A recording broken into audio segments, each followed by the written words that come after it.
ιερικά λειτουργικά κείμενα του Αγίου Ιακώβου του Αδελφοθέου, στη Θεία Λειτουργία του Αγίου Ιακώβου του Αδελφοθέου και στη φοβερή ώρα του καθαγιασμού των τιμίων δώρων, αντί του σε υμνούμε, ακούεται από τους ψάλτες ο εξίσου κατανυκτικός ύμνος.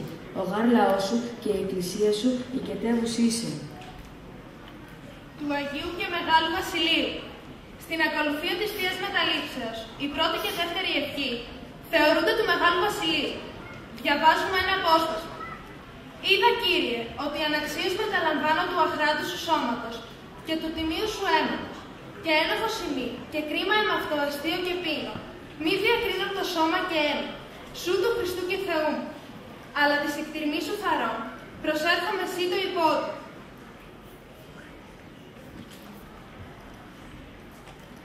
Ο τρόγων μου τη σάρκα και πίνων μου το αίμα, εν ημί μένει κανέναν αυτό. Του Αγίου Γρηγορίου του Θεολόγου. Στο δεύτερο πολιθητικό λόγο του γράφει τα εξής.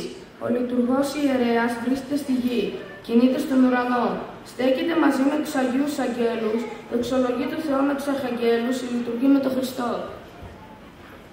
Του Αγίου Ιωάννου Χρυσοστόμου. Περίφημοι είναι οι 7 λόγοι του περιγεροσύνης.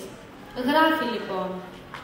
Η ψυχή του ιερέα πρέπει να είναι καθαρότερη και από τις ακτίνες του ήλιου, για να μην τον εγκαταλείπει το Άγιο Πνεύμα, που το βοηθάει να ζει εν Χριστώ, και έδωσε σε αυτούς την εξουσία να συγχωρούν τις αμαρτίες που ούτε στους αγγέλους ούτε στους αρχαγγέλους έδωσε.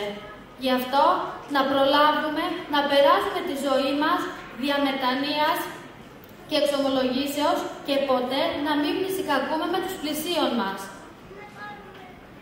Και για τη Θεία Ευχαριστία. Ο αγιάζεις στο μυστικό δείπνο είναι ο ίδιος με αυτόν που αγιάζει και την τωρινή Θεία Ευχαριστία. Ο δε Άγιος Ιωάννης έβλεπε να κατεβαίνουν τα τάγματα των αγγέλων από την ώρα της προσκομιδής, να λάμπουν και να φεύγουν μετά το τέλος της Θείας Λειτουργίας. Του Αγίου Μαξίμου του Ομολογητού. Στο έργο του Μυσταγωγία, βαθύ θεολογικό έργο για την Εκκλησία και τη Θεία Λειτουργία, γράφει για την προσευχή του Πάτερ ημών.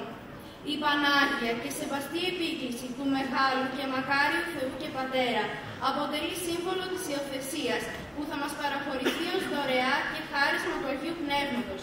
Με τον ερχομό της Θείας Χάριτος, όλοι οι Άγιοι θα μεταβληθούν και θα γίνουν νύοι του Θεού.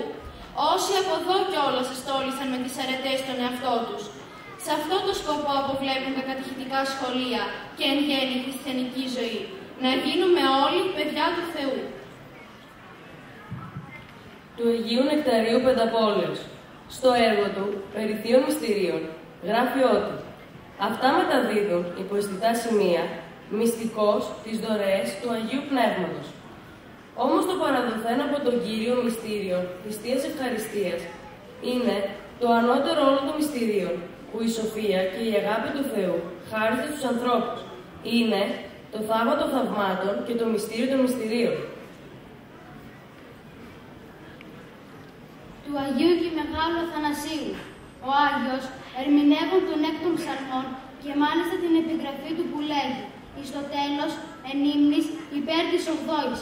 Ψαλμός του Δαβίδ γράφει «Τι άλλο θα μπορούσε να είναι η ογδόη παρά η ημέρα της Αναστάσεως του Χριστού και βέβαια ο μέλλοντας αιώνας, κατά την οποία θα απολαύσουμε τους καρπούς των κόπων μας, κατά αυτήν οι εχθροί θα υποχωρήσουν, ντροπιασμένοι και ταραγμένοι». Του Αγίου Σημεών του Νέου Θεολόγου. Στο έργο του, κεφάλαια πρακτικά και θεολογικά, γράφει ότι γνώριζε κάποιον ιερομόναχο, ενώ ήταν ο ίδιος, που έλεγε «Ουδέποτε λειτουργήσα χωρίς να δω το Άγιο Πνεύμα» και στην ερώτηση πώς ήταν, απάντησε ως φως.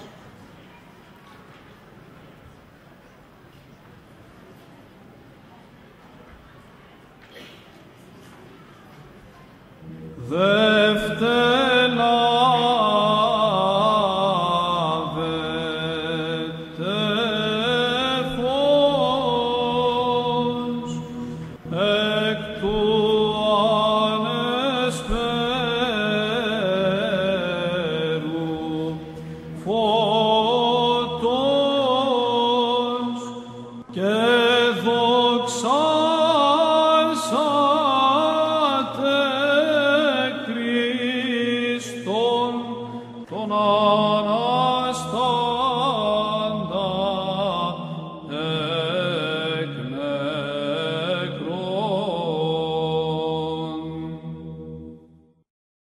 Και όπως έλεγε ο Άγιος Γρηγόριος ο Παλαμάς, ζωή της ψυχής είναι η προς Θεόν ένωσης.